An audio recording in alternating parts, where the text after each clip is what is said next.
Today's episode is sponsored by P3R because they are gearing up for the marathon. The Dick's Sporting Goods Pittsburgh Marathon weekend of events all goes down May 2nd and 3rd. There's the big race and also a half you can run or walk it, the 5K, kids events, and more. So whether you're a first-timer hoping to push yourself to new limits or a grizzled ultra marathoner with tons of experience, there is space for yins. Use code CityCast15 to save 15% off any registration. That's thepittsburghmarathon.com. Use code CityCast15 for 15% off any event.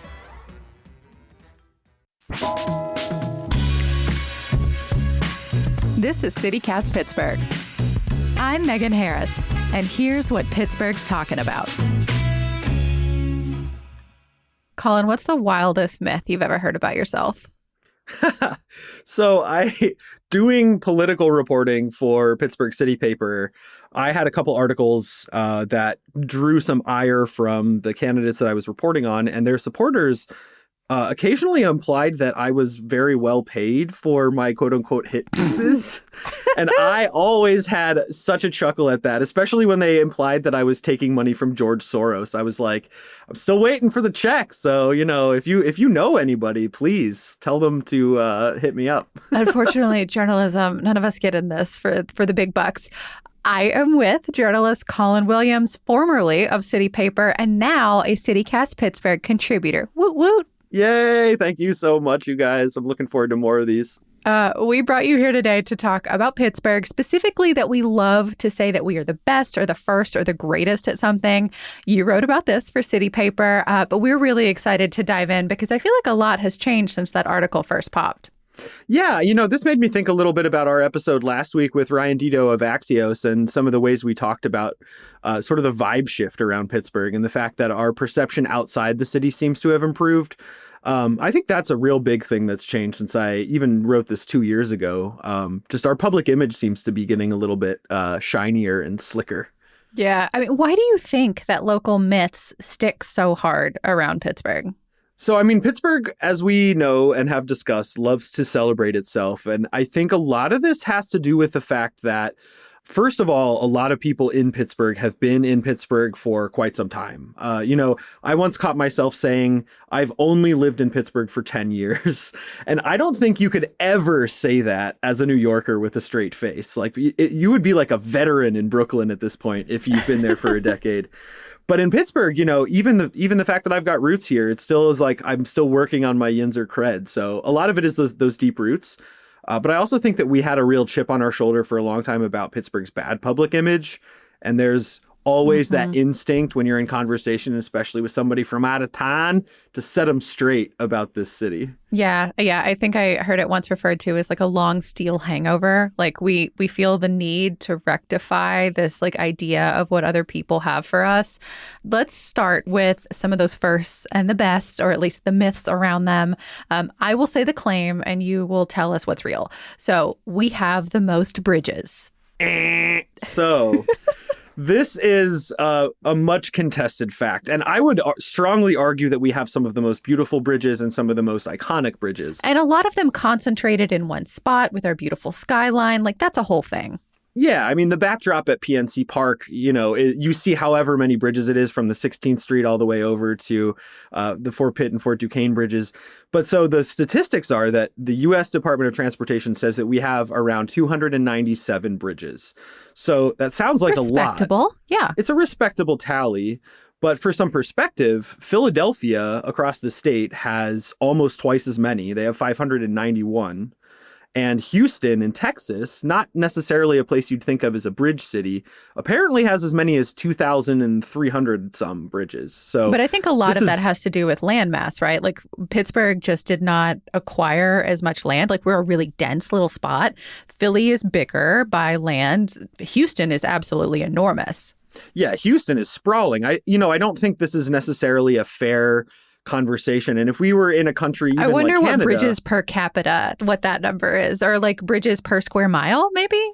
That seems like it would be a much more useful statistic here, right? Because if you look at even like the greater Pittsburgh area, you're talking about some of these teeny tiny boroughs like Millvale that have potentially a dozen or more bridges over the creeks that run through them. So it's not necessarily an apples to apples comparison when you're talking about a Philly or a Houston. It also depends on the state. So like with Philly, it actually probably would be apples to apples.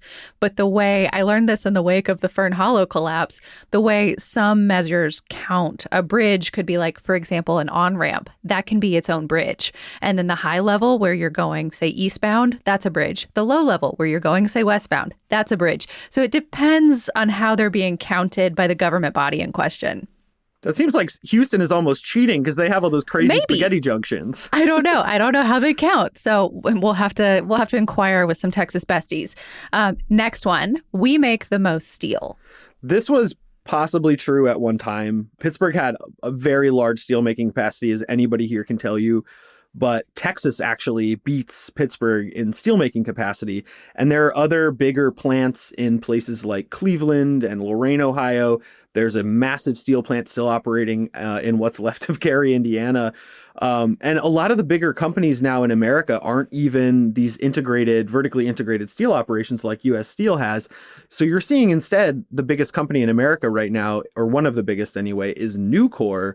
And the main way they're making steel is recycling scrap with these big electric arc ovens. So it's not, this coke to blast furnace to rolling mill process. It's much more kind of like recycling and a little bit smaller scale than what we're used to. And I feel like the country I hear talked about the most is China. That Chinese-made steel has proliferated, the global market especially.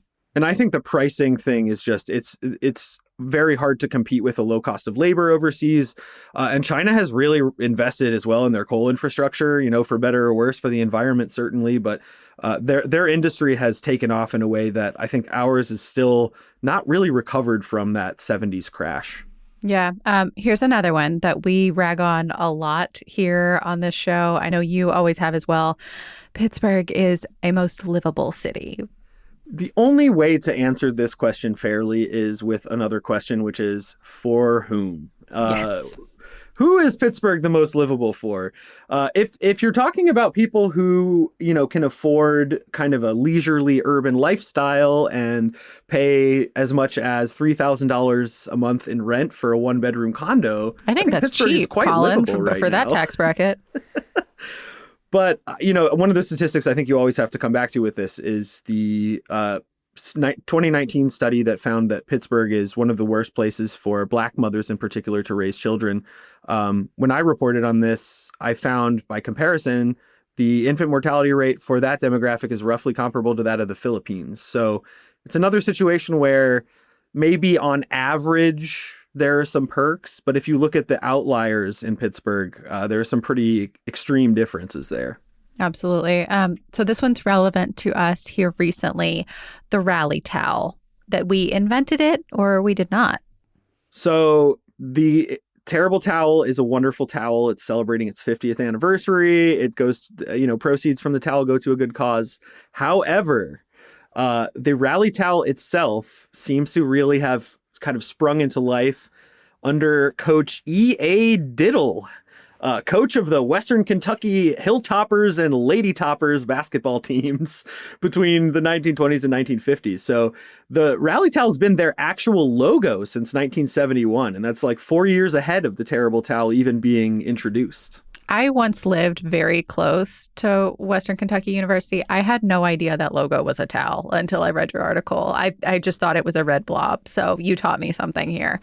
I mean, I feel like with the Terrible Towel, okay, so maybe we did not invent the concept of the rally towel, but I feel like at some point, originality and loyalty and branding usurp origin story. You know what I mean? Oh, yeah. I mean, by that point, Myron Cope definitely takes the cake for kind of the most distinctive rally towel. I mean, this has been flown in space. It's been shown all over the world. You see fans waving it, at every stadium and every NFL game, although not anymore, unfortunately. At the Golden Globes. Yeah. At the Golden Globes. So I think most iconic rally towel, we absolutely did it. But it's kind of maybe like a case of us perfecting what already existed in this particular instance.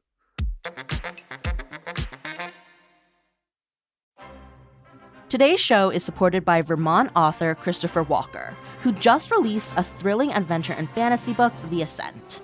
It follows John Atwater, a retired Army veteran, who falls through a magical door and finds himself in the mystical world of Moralia. In order to get home, he must ascend the mountainous island that stands in front of him and usurp the oppressive ruler of this strange new world.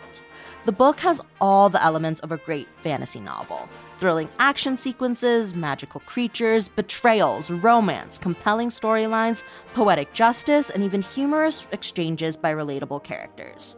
So go to ChristopherWalkerBooks.com and click on the Buy Now dropdown to purchase The Ascent in paperback, hardcover, or ebook formats. So you also collected a bunch around our city's cultural heritage: Jewish, Italian, Croatian, Ukrainian, Rusine, Irish. Like, I've heard all of these over the years that claiming that Pittsburgh has the largest group of these folks. So I think this kind of becomes a little bit like the bridge situation, where we have some very notable communities that are proportionally very dense or very vibrant compared to some other cities. This is actually kind of the data point that started the wheels turning in my head about this article, because I was constantly hearing about how Pittsburgh was the second most Italian city in the country, or Pittsburgh had the second biggest Ukrainian population.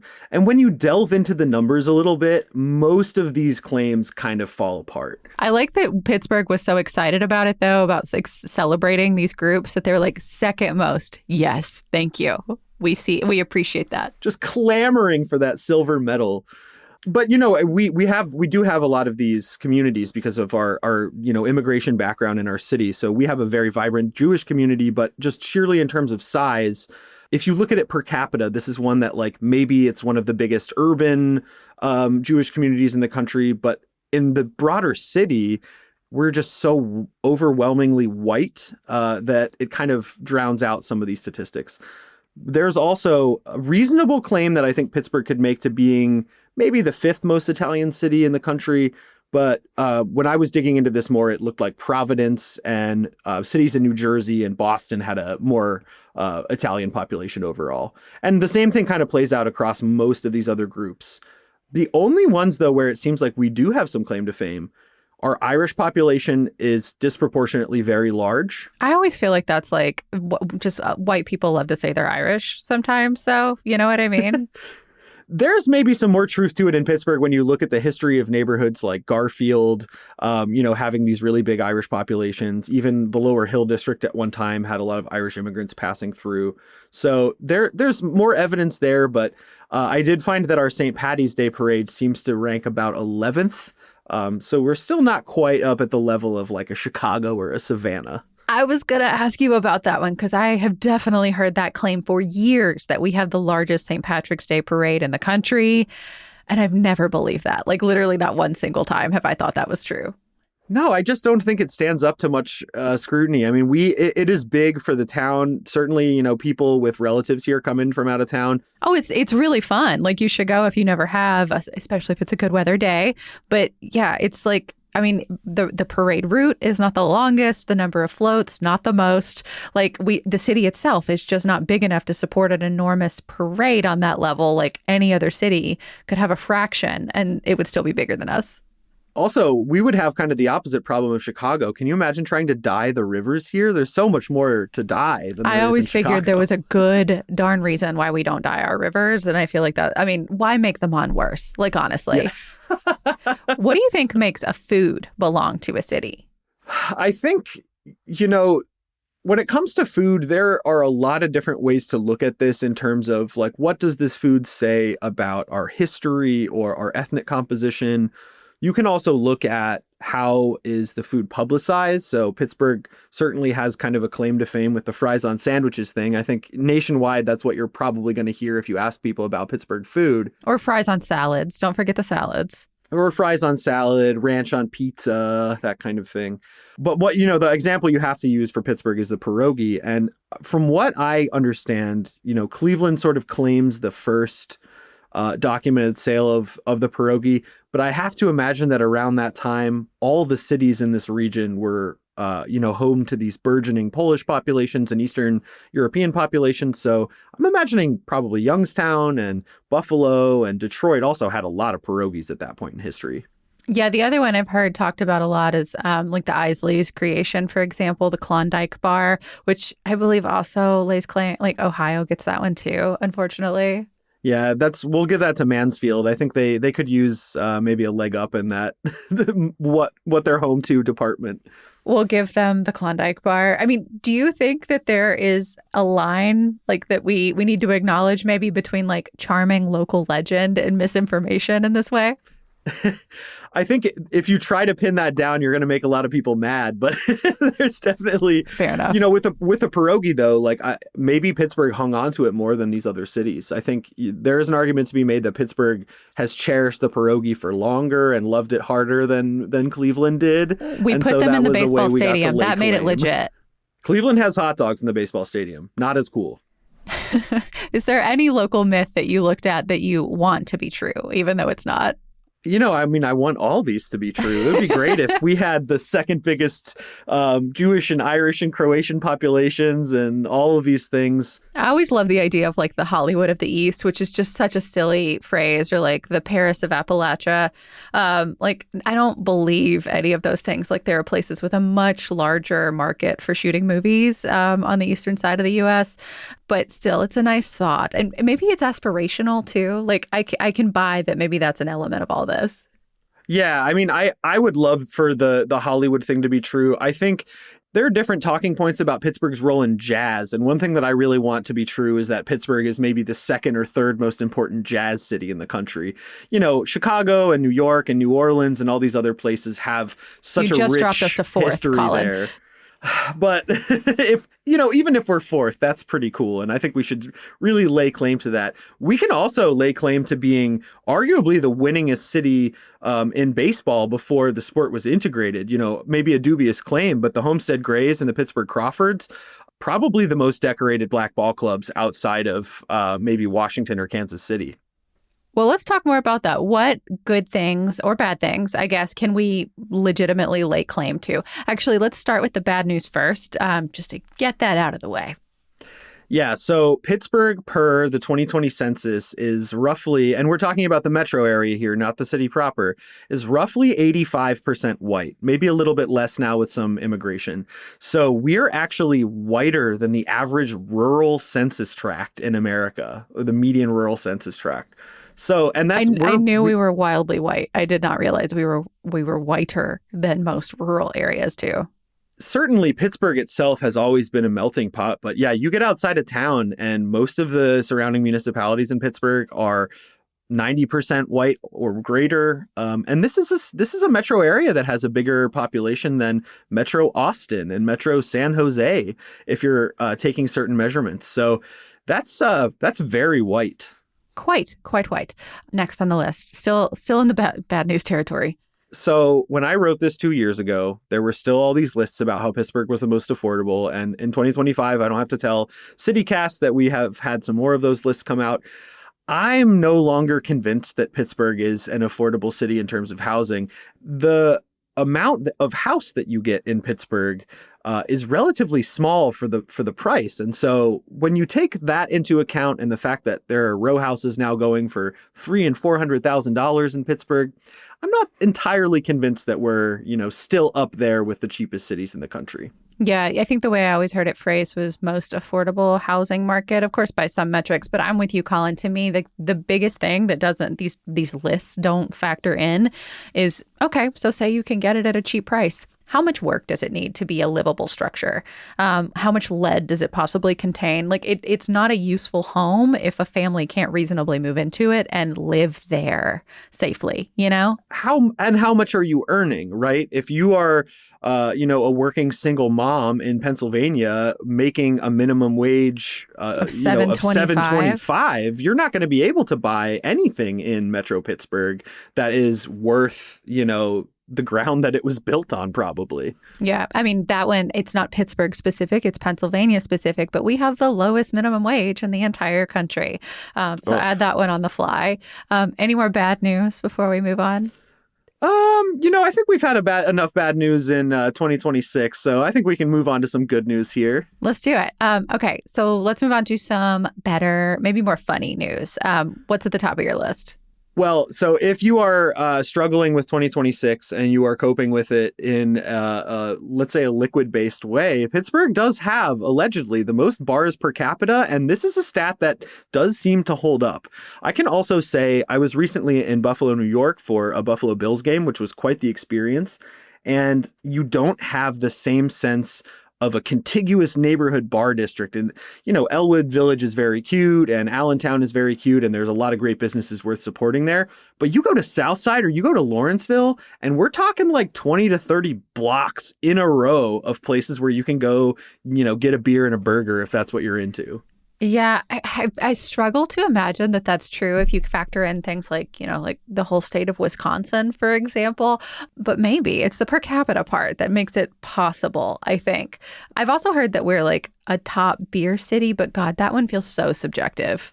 I think that's really subjective, but I would certainly argue that we deserve to be considered with that. I mean, one of the things as well with Buffalo is a lot of the breweries that were there when I first visited the city about 6-7 years ago had actually since closed. Pittsburgh has some really durable institutions. I mean, we've got Penn Brewing that's been around for almost 40 years, hitting, I think, 40 years this year. Coming up, we've got Dancing Gnome, we've got Cinderlands, we've got some of these sort of mid-sized local breweries that have won lots of awards. And they all talk to each other too. There's the Pittsburgh Brewers Guild that like has its own like maps and curated crawl opportunities. They have a passport. Like it's fun that they've like figured out how to tap into this and like almost gamify it a little bit for people so you can really have an experience.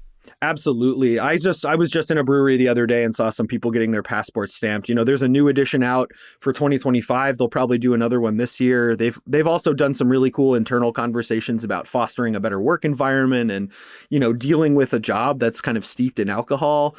So I think Pittsburgh's beer industry is, positioned pretty well for whatever's coming next for the market. We'll see what that is. I gather that there are some headwinds for brewing right now, but, there are clearly still a lot of reasons to want to drink after the end of the day.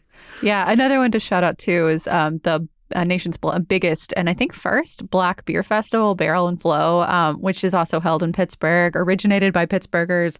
It's just such a fun and cool and very different event. That is a can't miss. And I think the live music alone makes it worth attending, even if you don't drink. It's such a great place to sort of see and be seen and just get your groove on as well.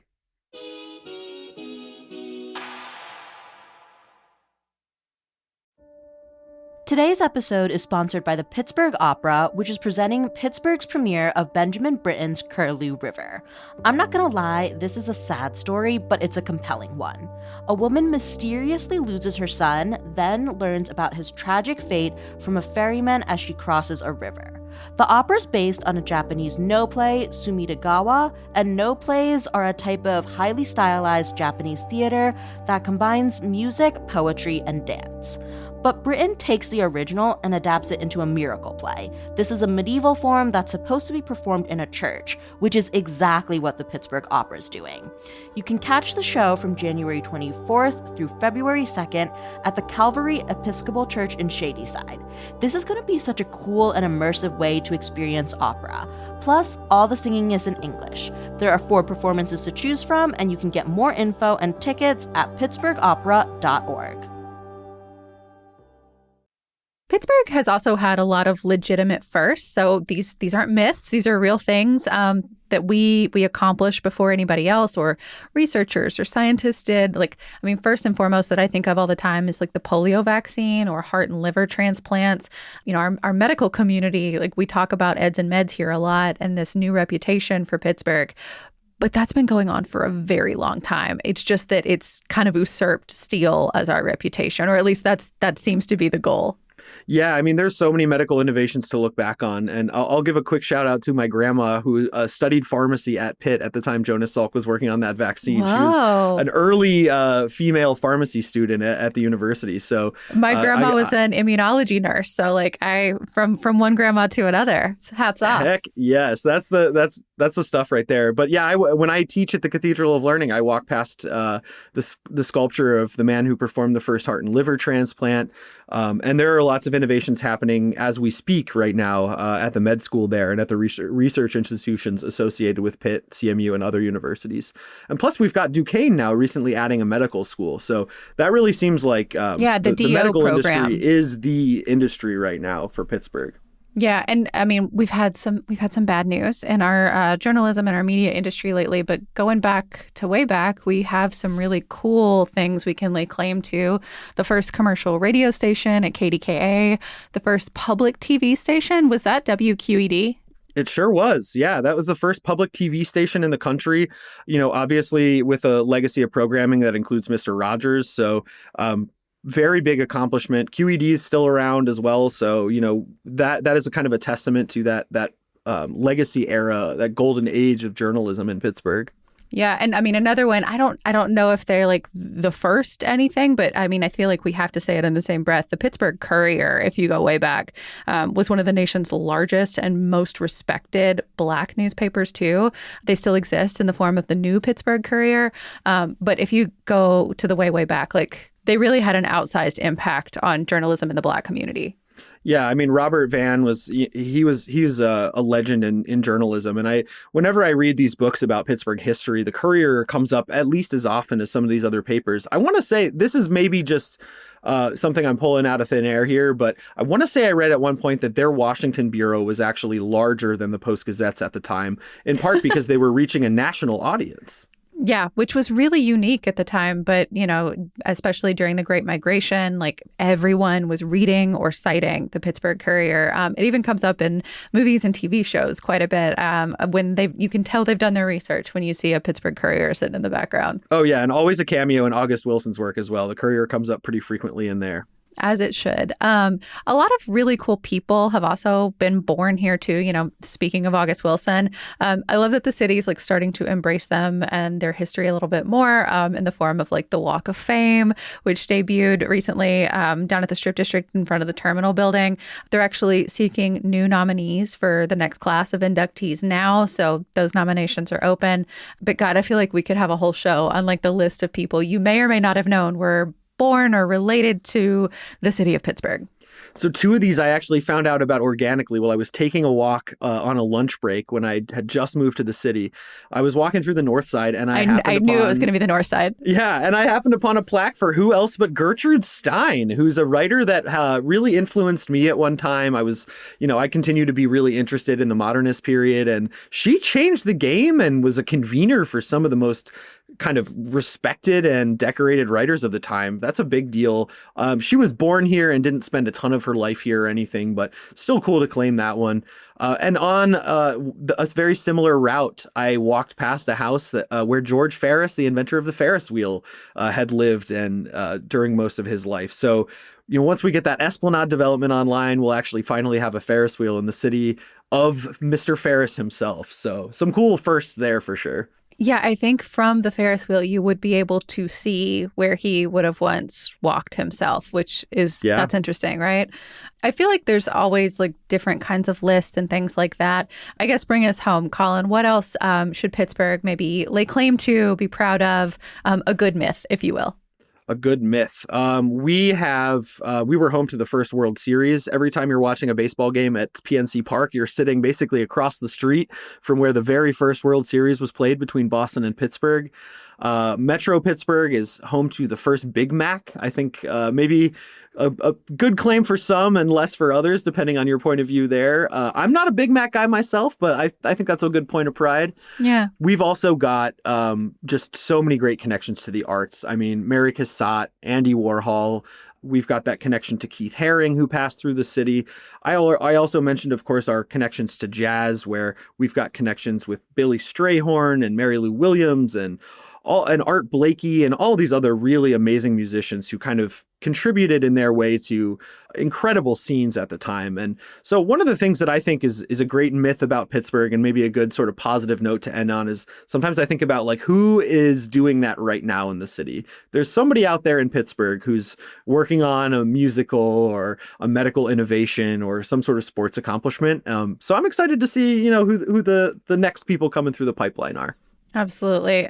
Do you think there's anything that Pittsburgh should be famous for, but maybe isn't?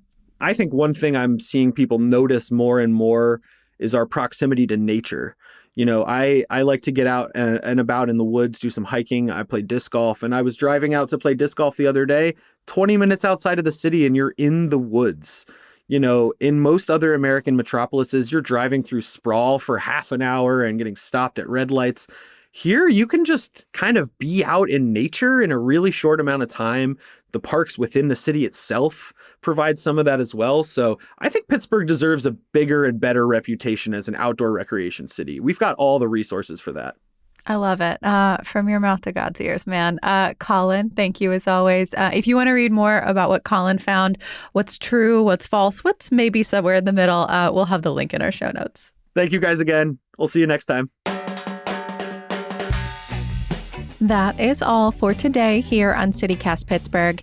If you want to support us, you can do that at membership.citycast.fm. We love doing what we do, and it is going to stay free no matter what, but it does take money to keep all of this going. So we really appreciate any of y'all who can pinch a couple of pennies and help keep us doing this thing, keeping you informed and telling you fun things to do here in the city. You can do all of that and get some cool perks. You can find the details at membership.citycast.fm. We will be back tomorrow with more news from around the city. We'll talk to you soon.